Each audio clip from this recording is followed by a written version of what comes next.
সব খবর যমুনা টেলিভিশনের নিয়মিত আয়োজনে আপনাদের সবাইকে স্বাগত জানাচ্ছি। আমি ফয়সাল তিতুমির। ছাত্র জনতার ব্যানারে চলছে লং মার্চ টু ধানমন্ডি 32 কর্মসূচি। সাবেক প্রধানমন্ত্রী শেখ হাসিনার রাজনৈতিক বক্তব্য দেওয়ার প্রতিবাদে এই কর্মসূচি দিয়েছে ছাত্র জনতা। রাত 8টার দিকে বিক্ষুব্ধ ছাত্র জনতা নানান স্লোগান দিতে দিতে ধানমন্ডি 32 নম্বরে জড়ো হয়। স্বৈরাচার, ফ্যাসিবাদ এবং আওয়ামী লীগ বিরোধী বিভিন্ন স্লোগান দেয় তারা। এক পর্যায়ে বিক্ষোভকারীরা বাড়িটিতে ঢুকে পড়ে। বাড়ির দরজা ভেঙে বিক্ষুব্ধ ছাত্র জনতা ভাঙচুর চালানো শুরু করে। অনেককেই দরজা জানালা খুলে ফেলতে দেখা যায়, ভেঙে ফেলা হয় জানালার কাঁচ। ভবনের ইট খুলে নিতেও দেখা যায় অনেককে। পরে বিক্ষুব্ধ ছাত্র জনতা সেখানে আগুন দেয়। জুলাই গণ অভ্যুত্থানে আওয়ামী লীগ সরকার পতনের পর 5ই আগস্ট ধানমন্ডি 32 নম্বরের বাড়িতে হামলা, ভাঙচুর এবং অগ্নিসংযোগ করেছিল বিক্ষুব্ধ জনতা।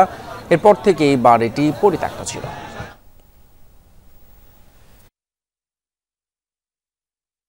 আমি আসছি ছাত্রদের পক্ষ থেকে। বাংলাদেশের ইতিহাসের সর্বপ্রথম স্বৈরাচারের বাড়ি হচ্ছে এখান থেকে আমরা দেখছি প্রথম স্বৈরাচার শেখ মুজিব এখান থেকে উত্থান হয়েছিল। এই 32 নম্বর থেকে আবার হাসিনার উত্থান হয়েছে। দ্বিতীয় ফ্যাসিস্ট সরকার, যে ফ্যাসিস্ট সরকার আমাদের ভাইয়ের রক্তের উপর দিয়ে শাসন করছে, সেই 13 সালের আপনার শাপলা চত্বরের গণহত্যা, সেই 24-এর গণহত্যা, সবকিছুই হয়েছে সাকিনা বলে। বারে প্রত্যেকবার এই বাঙালিরা বারবার নিজের রক্ত দিয়ে প্রমাণ করছে আমরা দেশকে কতটা ভালোবাসি।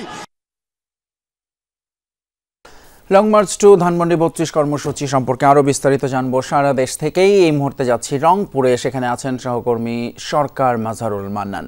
মাজার, রংপুরের পরিস্থিতি কি? আপনি এর আগে রংপুরের বেগম রোকেয়া বিশ্ববিদ্যালয়ে ছিলেন, সেখানকার পরিস্থিতি জানিয়েছিলেন, এখন কি দেখছেন?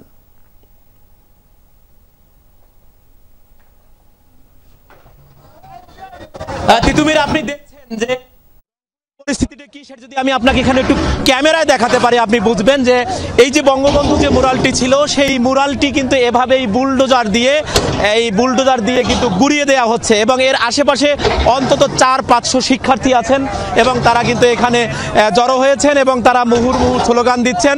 এবং আমি আপনি একটা বলতে আমরা বারবার যেটি কথা বলবার চেষ্টা করেছিলাম, তারা যেটা বলবার চেষ্টা করছে, এই ফ্যাসিজমের এই চিহ্ন তারা মুছে দিতে চান। মুছে দেওয়ার কারণ হলো এর মাধ্যমে তারা এই বাংলাদেশ থেকে মুজিববাদের এই চিহ্নগুলো মুছে দেওয়ার মাধ্যমে তারা ফ্যাসিবাদের কবর রচনা করতে চান, সেই কথাটাই কিন্তু তারা বলছেন। আমি যদি আপনাকে একটুখানি দেখাতে পারি যে মুজিববাদের যে এখানে একটু বঙ্গবন্ধু মুরাল ছিল, সেই মুরালটি কিন্তু এর আগে যখন আমরা এসেছিলাম 10টার দিকে, তখন কিন্তু সেখানে মুক্ত মঞ্চ লেখা দেখা হয়েছিল। এখন সেটি একেবারে গুড়িয়ে দেওয়া হয়েছে এবং সর্বশেষ এখন মাটিতে পড়ে গেছে সেটি। এবং চতুর্পাশে কিন্তু শত শত শিক্ষার্থীরা অংশ নিয়েছেন এবং তারা বিক্ষোভ করছেন এবং চতুর্পাশে শত শত শিক্ষার্থী অংশ নিয়েছেন। এবং আমরা কথা বলেছিলাম, এখানে জাতীয় নাগরিক কমিটির লোকজন আছেন, বৈষম্য বিরোধী ছাত্র আন্দোলনের লোকজন আছেন এবং সাধারণ শিক্ষার্থীরা আছেন, বিভিন্ন ছাত্রদল, ছাত্র শিবিরের যে নেতাকর্মীরা, তাদেরকেও কিন্তু আমরা এখানে দেখেছি।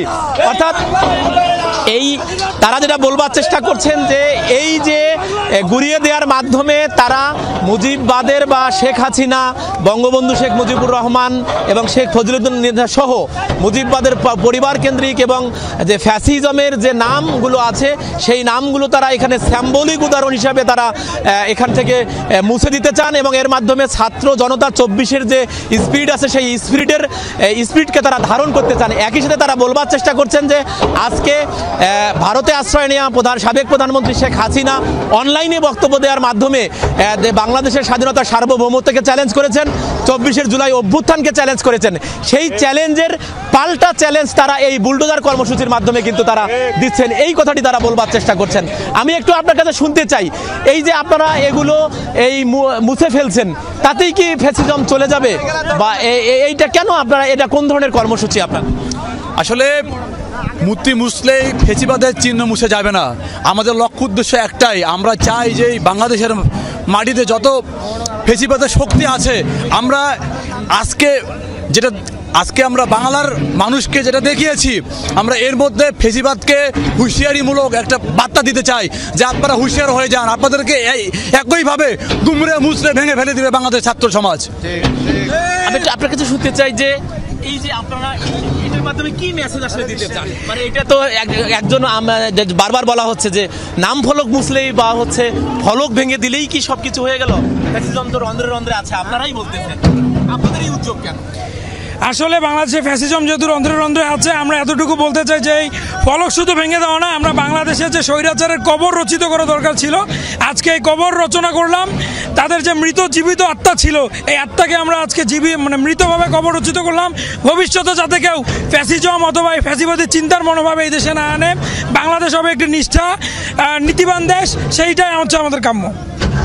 এখানে কথা বলছিলেন বৈষম্য বিরোধী ছাত্র আন্দোলনের রংপুর মহানগরের যিনি আহ্বায়ক জনাব ইমতিয়াজ ইমতি সহ, অর্থাৎ এখানে একেবারে বৈষম্য বিরোধী ছাত্র আন্দোলন, রোকেয়া বিশ্ববিদ্যালয়, মহানগর, রংপুর জেলা, জাতীয় নাগরিক কমিটি এবং একই সাথে এখানে আমরা দেখেছি ছাত্র শিবির, ছাত্র দলের যারা শিক্ষার্থী আছেন এবং সাধারণ শিক্ষার্থী আছেন, সবাই তারা একত্রিত হয়ে এই বুলডোজার কর্মসূচি এখন পালন করছেন। আমরা দেখছি যে এরই মধ্যে যে মোরালটি ছিল সেই মোরালটি একেবারে মাটির সাথে গুঁড়িয়ে দেওয়া হয়েছে। এবং আপনাকে একটু সরকার মাজারুল আমাদের জানাচ্ছিলেন রংপুর থেকে সর্বশেষ খবরাখবর। এই মুহূর্তে আমরা আবারও একটু ধানমন্ডি 32 নম্বরের খবর জানতে চাই। সেখানে আছেন সহকর্মী রিয়াজ রায়হান, টেলিফোনে যুক্ত হচ্ছেন তিনি। রিয়াজ, কি দেখছেন 32 নম্বরের সবশেষ অবস্থা কি একটু জানাবেন বিস্তারিত? বঙ্গবন্ধু জাদুঘর হিসেবে যে বাড়িটি ব্যবহৃত হয়ে আসছিল ধানমন্ডি 32 নম্বরে, সেই বাড়িটিতে এখন বুলডোজার দিয়ে ভাঙা হচ্ছে। রাত 11:45 নাগাদ, অর্থাৎ 11:45 থেকে 50-এর মধ্যে, এই সময়ের মধ্যে প্রথমে একটি বুলডোজার এসেছিলেন, কিন্তু সেই বুলডোজারটি আসলে বড় হওয়া ঠিক মতো কাজ করতে পারছিল না। পরে আরেকটি বুলডোজার আনা হয় এবং এই বুলডোজারটি এনে বাড়ির উত্তর পাশ দিয়ে যে দেয়াল দিয়েছে, সেই দেয়াল ভেঙে ভিতরে প্রবেশ করে এবং সেখানে বাড়ির উত্তর পাশ থেকে ভাঙা শুরু করেছে। বলতে গেলে অনেকখানি অংশ এর মধ্যে ভেঙে ফেলা হয়েছে। তো এখানে হাজার হাজার ছাত্র জনতা উপস্থিত রয়েছেন এবং তারা উৎসব প্রকাশ করছেন এবং উৎফুল্ল অবস্থায় রয়েছেন এবং তারা বলছেন তাদের ভাষায় যে এই বাড়ি থেকে ফ্যাসিবাদের যেগুলো করার জন্য এই বাড়িটি ভাঙা হচ্ছে এবং সেখানে যাতে ভবিষ্যতে কোনো কেউ ফ্যাসিবাদের দিকে না যায় বা ফ্যাসিবাদের শাসন ব্যবস্থা কেউ কারণ কায়েম করতে না পারে, এটি তাদের জন্য একটি বার্তা বা একটি উদাহরণ হিসেবে থাকবে। তো কখন নাগাদ ঠিক পুরোপুরি ভাঙা সম্ভব হবে, যেহেতু ভিতরে আগুনও জ্বলছে, পাশাপাশি ভাঙার কাজ চলছে এবং হাজার হাজার উৎসুক ছাত্র জনতা রয়েছেন। তো সবকিছু মিলে যে সতর্কতার সঙ্গে কাজ করতে হচ্ছে, সেই সতর্কতা মেনেই কাজ করতে গিয়ে বেশ কিছু সময় লাগবে বলে ধারণা করা হচ্ছে। হয়তো আজকে সারা রাত লেগে যেতে পারে। রিয়াজ রায়হান যোগ দিয়েছিলেন আমাদের, জানাচ্ছিলেন ধানমন্ডি 32 নম্বরের সবশেষ খবর। সাবেক প্রধানমন্ত্রী শেখ হাসিনার রাজনৈতিক বক্তব্য দেওয়ার প্রতিবাদে জেলায় জেলায় বুলডোজার কর্মসূচি পালন করা হচ্ছে ছাত্র জনতার ব্যানারে। বিভিন্ন স্থানে ভাঙচুর করা হচ্ছে শেখ মুজিবুর রহমানের প্রতিকৃতি। শেখ পরিবারের সদস্যদের নামের বিভিন্ন স্থাপনায় তাণ্ডব চালানোর পাশাপাশি বিভিন্ন নাম ফলক খুলে ফেলা হয়েছে। খুলনায় শেখ বাড়ি খ্যাত ভবন গুঁড়িয়ে দেয় বিক্ষুব্ধরা। এছাড়া সাবেক এমপি মাহবুবুল হানিফের বাড়িতেও আগুন দেয়া হয়। লাইভে এসে শেখ হাসিনার রাজনৈতিক বক্তব্য, তারই জেরে রাজশাহী বিশ্ববিদ্যালয়ে এই ভাঙচুর। ছাত্র জনতার ব্যানারে প্রথমে বঙ্গবন্ধু শেখ মুজিবুর রহমান হলের নাম ফলক ভেঙে বিজয় 24 নাম দেওয়া হয়। পরে মুছে ফেলা হয় ফজিলাতুন্নেসা মুজিব হল, নির্মাণাধীন শেখ হাসিনা হলসহ ক্যাম্পাস জুড়ে মুজিব পরিবারের নামের বিভিন্ন গ্রাফিতি আর দেয়াল লিখন। ফ্যাসিস্ট তৈরির যে আতুর ঘরগুলো, এই আতুর ঘরগুলো আমরা ভেঙে দিয়ে এই জায়গাগুলোকে আমরা বিপ্লবের ছাপ দিতে চাই। এই নামকরণগুলো আমরা বিপ্লবের আলোকে করতে চাই। খুলনা নগরীর ময়লাপোতা মোড় শেরে বাংলা রোডে শেখ বাড়ি খ্যাত ভবনটি বুলডোজার দিয়ে গুঁড়িয়ে দেয় ক্ষুব্ধ ছাত্র জনতা। বলেন, নতুন বাংলাদেশে ফেসিবাদের কোনো চিহ্নই আর ঠাঁই পাবে না। এই শেখ বাড়ি ছিল বদ্দারিপাড়ার আওয়ামী লীগের ক্যাবলা, এই ক্যাবলাকে আমরা ভেঙে দিতে চাই। আমরা ছাত্র জনতা এমন প্রতিবাদ গড়ে তুলব, আপনারা পালিয়ে যাওয়ার সাহস করতে পারবেন না। রংপুরে বেগম রোকেয়া বিশ্ববিদ্যালয়ে শেখ মুজিবুর রহমান সহ তার পরিবারের সদস্যদের নামের বিভিন্ন স্থাপনা গুঁড়িয়ে দেওয়া হয়েছে। কারমাইকেল কলেজেও ভাঙচুর চালানো হয় ছাত্র জনতার ব্যানারে। এই প্রতীকীগুলো আমরা বিশ্বাস করি এগুলো মুছে যাওয়ার মাধ্যমে ফ্যাসিবাদ দূর হয়ে যাবে। চিরতরে এই মুজিববাদের কবর বাংলাদেশের মাটিতে রচিত হবে। সাতক্ষীরা শহরে শেখ মুজিবুর রহমানের মুরালেও চলে ভাঙচুর। পরে জেলা পরিষদ ও সদর মুক্তিযোদ্ধা কমপ্লেক্সেও গুঁড়িয়ে দেওয়া হয় বঙ্গবন্ধুর মুরাল। বঙ্গবন্ধু বঙ্গবন্ধুর মুরাল ভাঙার কার্যক্রম চলছে। এই ভাঙার মাধ্যমে আমরা ফ্যাসিবাদ ব্যবস্থা যে বিন্দু মাত্র যে চিহ্নটুকু ছিল সেটাও আমরা গুড়িয়ে দিতে চাই। উত্তেজনা ছড়িয়ে পড়েছে বন্দরনগরীতেও। প্রেস ক্লাব মোড়ে শেখ মুজিবুর রহমানের প্রতিকৃতি ভাঙচুর করা হয় ছাত্র জনতার ব্যানারে। জামাল খান মোড়েও ফ্যাসিবাদকে গড়িয়ে দেওয়ার হুঁশিয়ারি দেয়া হয়। বিগত 17 বছর ধরে মানুষকে জ্বালিয়েছে, সুতরাং এই ফ্যাসিবাদ যেন বাংলাদেশে আর কখনো উত্থান হতে না পারে, কখনো যেন একটি পরিবার কেন্দ্রিক একটি রাষ্ট্র ব্যবস্থা হতে না পারে। এই শেখ মুজিবের মুরাল যা আছে, চিত্র যা আছে, সব মুছে ফেলবে ইনশাআল্লাহ। কুষ্টিয়ায় শহরের কাস্টম মোড় থেকে মশাল মিছিল বের করে উত্তেজিত ছাত্র জনতা। পরে পিটিআই মোড়ে অবস্থিত কুষ্টিয়া 3 আসনের সাবেক এমপি মাহবুব উল হানিফের বাড়িতে আগুন ও বুলডোজার দিয়ে গুড়িয়ে দেওয়া হয়। এছাড়া ছাত্র জনতার ব্যানারে সিলেট, ভোলাসহ বিভিন্ন জেলার পাশাপাশি সাভারেও ভাঙচুর আর মশাল মিছিল বের করা হয়। Humayun Rashid, Jamuna news. GPH quantum B600TR বাংলাদেশের উচ্চ শক্তি সম্পন্ন একমাত্র রড। শেখ হাসিনা ভারতে থেকে যদি রাজনৈতিক কর্মকাণ্ড পরিচালনা করে তাহলে এর দায় ভারতের, আর এজন্য দিল্লির কাছে জবাব চাওয়া হবে বলে জানিয়েছেন তথ্য এবং সম্প্রচার উপদেষ্টা মোহাম্মদ নাহিদ ইসলাম। তিনি জানান, ফেব্রুয়ারি এবং মার্চে ছাত্র জনতা রাজপথে থাকবে। বিকেলে বাংলা একাডেমিতে প্রধান উপদেষ্টার সহকারী প্রেস সচিব আহমদ রেজার সংবাদপত্রে জুলাই অভ্যুত্থান গ্রন্থের প্রকাশনা অনুষ্ঠানে নাহিদ এসব কথা বলেন। এ সময় প্রধান উপদেষ্টার প্রেস সচিব বলেন, ৭২ সালের মতো অপরাধীরা যেন নিজেদের নির্দোষ দাবি করা ঠেকাতে এবং ইতিহাস বিকৃতি রোধে জুলাই আন্দোলন দক্ষতার সাথে নথিভুক্ত করা হচ্ছে। ফেব্রুয়ারি মার্চ ছাত্র জনতা মার্চে থাকবে, রাজপথ তাদের দখলেই থাকবে। ফলে আমাদের আমাদের যে প্রতিরোধ, সেই প্রতিরোধ আমরা অব্যাহত রাখছি, আমরা জারি রাখতেছি এবং যে কোনো সময়ের জন্য আমরা প্রস্তুত। শেখ হাসিনা সেখানে থেকে যদি রাজনৈতিক কর্মকাণ্ড করে এর দায় ভারত সরকারকে নিতে হবে। প্রত্যেকটা ইভেন্টকে ধরে রাখা, কেউ এসে ক্লেম করতে পারবে না যে না আমি এটা করেছি বা আমি ওইটা করেছি। সবাই জানে কে কি করেছে, কার অবস্থান কি ছিল, এবং ডকুমেন্টেশনগুলো খুবই ব্রিলিয়ান্টলি হচ্ছে। আমরা স্বাগত, আপনারা দেখছেন সব খবর। প্রধান উপদেষ্টা ডক্টর মোহাম্মদ ইউনূস বলেছেন, জনপ্রশাসন এবং বিচার বিভাগ সংস্কার কমিশনের সুপারিশ বাস্তবায়ন হলে দেশের মানুষ তাদের সত্যিকারের অধিকার ফিরে পাবে। তিনি বলেন, জনপ্রশাসন মন্ত্রণালয় এবং বিচার বিভাগের সাথে দেশের সব পর্যায়ের মানুষের সম্পৃক্ততা রয়েছে।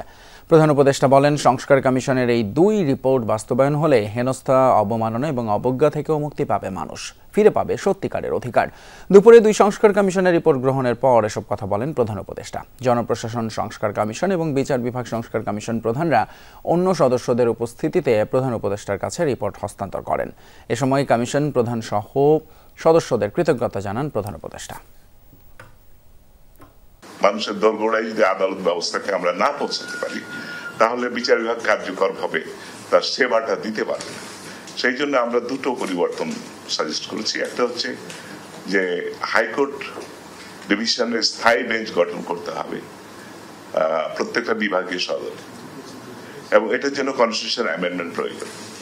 আর ডিস্ট্রিক্ট কোর্টকে আর একটু সম্প্রসারিত করতে হবে, সেটা উপজেলা পর্যায়ে আমরা সাজেস্ট করি। এখানে যে আসার কথা শুনিয়েছেন সেটা এই যে সংক্ষিপ্তসার যেটা আমাদেরকে দিলেন সেটাতেই এত আশা জায়গায় যে হয়তো আমরা এটার থেকে মুক্ত হব, আমরা সত্যিকার ভাবে নাগরিক হিসেবে অধিকার ফিরে পাব, এটাই আমাদের প্রত্যাশা। এবং আপনাদের এই রিপোর্টের মাধ্যমে সে প্রত্যাশা পূরণ হোক। আপনাদের এই রিপোর্টটা আমরা এখন সংস্কার কমিশনের রিপোর্ট হিসেবে জনগণের হাতে দিয়ে দেব। সংস্কারের কথা বলে কিছু মানুষ নির্বাচনকে দীর্ঘায়িত করছে, এটি ষড়যন্ত্র কিনা তা দেখতে হবে, এমনটা বলেছেন বিএনপির ভারপ্রাপ্ত চেয়ারম্যান তারেক রহমান। ফেনীতে এক অনুষ্ঠানে ভার্চুয়ালি বক্তব্য দেন তিনি। এ সময় তারেক রহমান আরও বলেন, জনগণের সরকার প্রতিষ্ঠায় যত বিলম্ব হবে দেশে সমস্যা তত বাড়বে। র্যাবের ক্রসফায়ারে 2016 সালে নিহত যুবদল নেতা মোহাম্মদ মাসুদের পরিবারকে নতুন বাড়ি হস্তান্তর এবং জুলাই অভ্যুত্থানে ফেনী, নোয়াখালী ও লক্ষ্মীপুরে শহীদদের পরিবারকে আর্থিক সহায়তা দিতে সোনাগাজীতে এই অনুষ্ঠান আয়োজন করে আমরা বিএনপি পরিবার।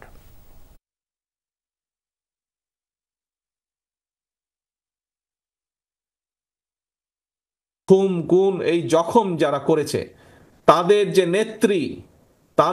নেত্রী 5ই আগস্ট পালিয়ে গিয়েছে, তার যদি বিচার না হয় তাহলে যারা এত বছর ধরে গুম করেছে, যারা এত বছর ধরে খুন করেছে, যারা হাজারো লক্ষ মানুষকে জখম করেছে, তারা ভবিষ্যতে উৎসাহিত হবে। ফ্যাসিস্ট আওয়ামী লীগ জুলুমের রাজত্ব কায়েম করেছিল, আর সেই পরিস্থিতি থেকে ছাত্র জনতা দেশের মানুষকে মুক্ত করেছে, এমন মন্তব্য করেছেন জামায়াতের আমির ডক্টর শফিকুর রহমান। মানবিক দেশ গড়তে গণঅভ্যুত্থানের পক্ষের সব রাজনৈতিক দলগুলোকে ঐক্যবদ্ধ থাকার আহ্বান জানান তিনি। অনুষ্ঠানে খেলাফত মজলিসের মহাসচিব মাওলানা মামুনুল হক বলেন, ফ্যাসিবাদের দোসররা মাঝে মাঝে উকি দিচ্ছে, তারা যেন মাঠে নামতে না পারে সে বিষয়ে সকলকে সজাগ থাকার আহ্বান জানান তিনি।